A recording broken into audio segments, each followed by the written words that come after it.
tudo bem? Começamos agora o Conversando Evangelho, o estudo semanal do Evangelho segundo o Espiritismo, tradução de Guilom Ribeiro. O estudo de hoje é o número 59, capítulo 28, Estranha Moral, itens 1 ao 18.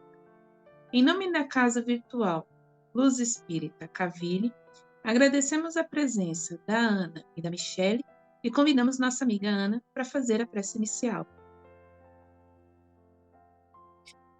Vamos elevar nossos pensamentos aos céus, pedindo a Deus a permissão para a gente iniciar a nossa mesa de estudos de hoje, convidando Jesus para ocupar o lugar de destaque na nossa mesa, na nossa reunião,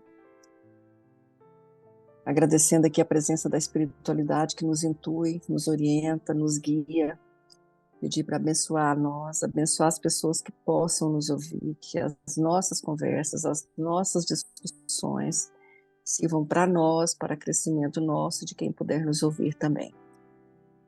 Pedimos a presença de todos que puderem nos assistir aqui da espiritualidade para nos intuir e nos abençoar. Assim seja. Que assim seja. Como podemos refletir sobre a frase deste estudo? Odiar pai e mãe.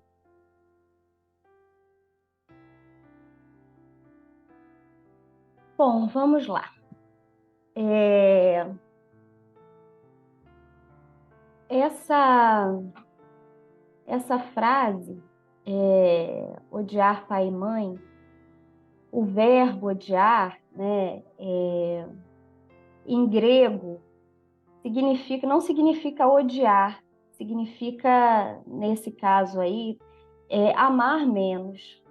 O verbo hebreu que Jesus deve ter usado, que significava amar menos, não amar tanto quanto, não amar igual a outro. E no dialeto siríaco, que dizem ter sido mais usado por Jesus, o significado é menos amado, não amar tanto quanto o outro. E Kardec esclarece que algumas poucas palavras encontradas nos evangelhos não combinam com a doutrina de amor do Mestre Jesus. E realmente não combina, né? Porque honrar pai e mãe e aí odiar pai e mãe é bastante incoerente.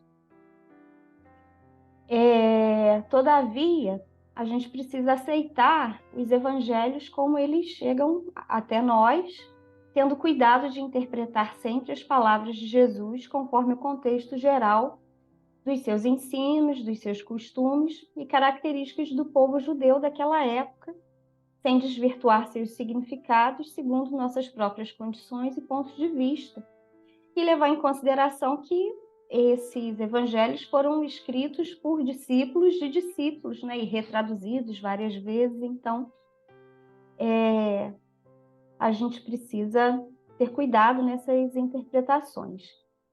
Assim, na interpretação dos textos evangélicos, não podemos admitir que Jesus tenha pregado o odiar ou mesmo aborrecer os familiares para quem aspira a ser discípulo, conforme escreve Kardec.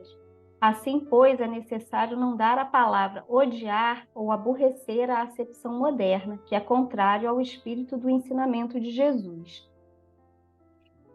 E como nós podemos odiar aqueles que nos deram a vida? Se tudo que o espírito mais deseja é vir à Terra para reencarnar e poder evoluir, né? E aí vem aqueles que dizem, ai, mas eu não pedi para nascer. Pediu sim, a gente aqui não lembra, né? Todo mundo espera uma oportunidade de reencarnar. Isso é papo de adolescente, quando está lá revoltado com os pais. Ai, eu não pedi para nascer. Você não me deu aquela calça jeans. Hoje em dia não é mais calça jeans, na época que era. Você não me deu o iPhone. Eu queria aquele celular. Eu queria sair com os meus amigos. Eu queria o PlayStation. Enfim. Então, por isso as rebeldias, né? Brincadeiras à parte, mas outro dia eu escutei uma palestra do Haroldo Dutra falando o seguinte, que eu concordei com ele. Quando duas pessoas se encontram, e mesmo que seja muito rapidamente, mesmo que seja só para que um espírito reencarne, a gente tem que ser grato a esses dois pela oportunidade que nós temos de reencarnar. A gente não tem o direito de ter ódio dessas pessoas, porque eles nos deram a vida. Eles nos deram a oportunidade de vir à Terra para evoluir. Então a gente precisa respeitar, né, honrar esse pai e essa mãe de alguma forma, porque o resto é cada um com a sua responsabilidade. Eles vão ter que responder sobre os atos deles, né, com as atitudes deles na hora que eles desencarnarem. Essas são as responsabilidades deles. Nós temos as nossas. A gente não está aqui para ser juiz de ninguém, né? Então, o nosso dever é o quê?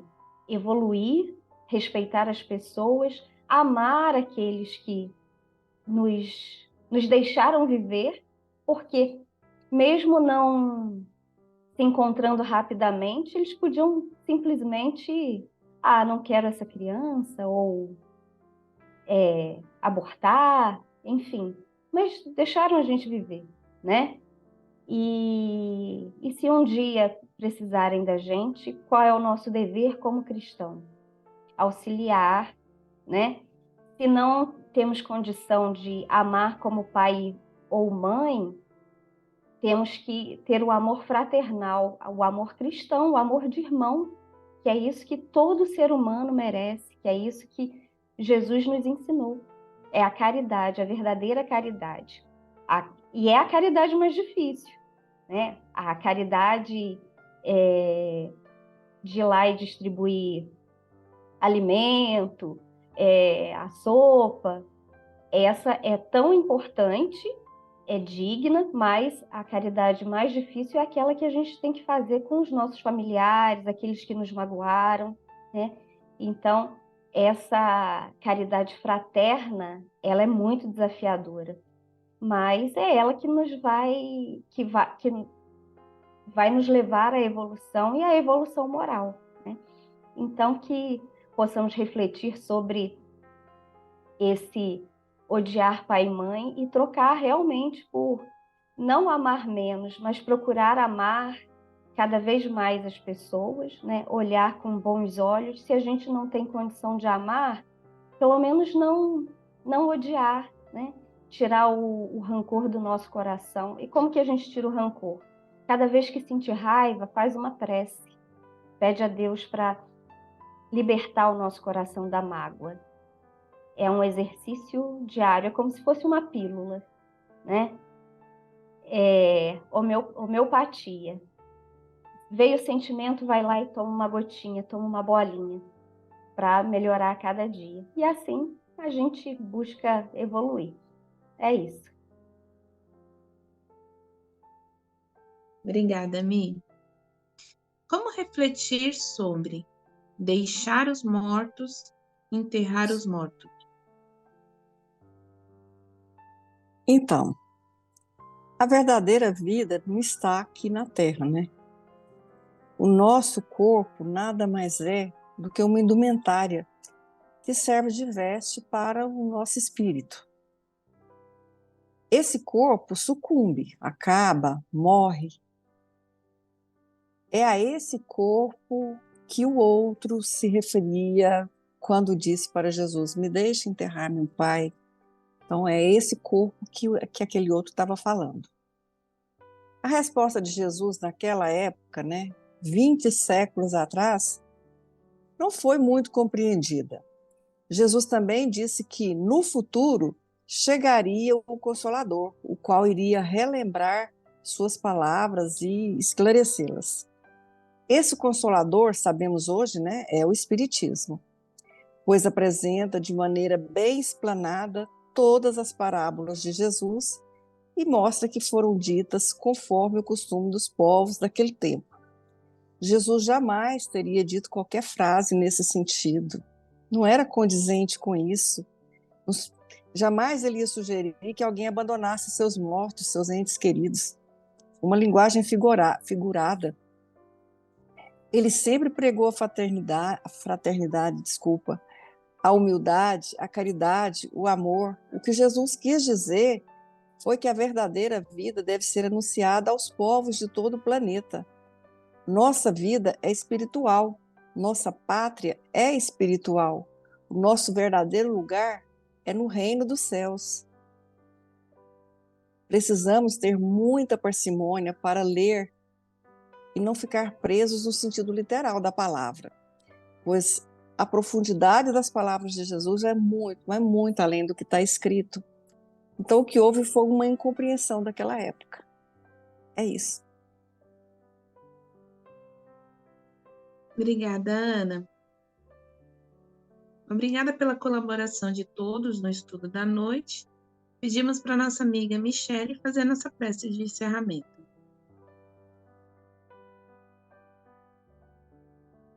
Deus, nosso Pai, Jesus, Mestre amado, agradecemos pela oportunidade de mais um estudo, agradecemos pela oportunidade dessa encarnação, pelo seu Evangelho em nossas vidas, pela espiritualidade amiga. Pedimos que a espiritualidade amiga permaneça presente conosco, nos auxiliando, nos intuindo em nossa vida diária, para que possamos crescer, evoluir e ter o seu Evangelho diariamente em nossa lembrança, para que possamos andar no caminho reto e possamos ter o amor em nossos corações, a caridade, que sejamos benevolentes e caridosos todos os dias com o nosso semelhante. É isso que pedimos e agradecemos, que assim seja.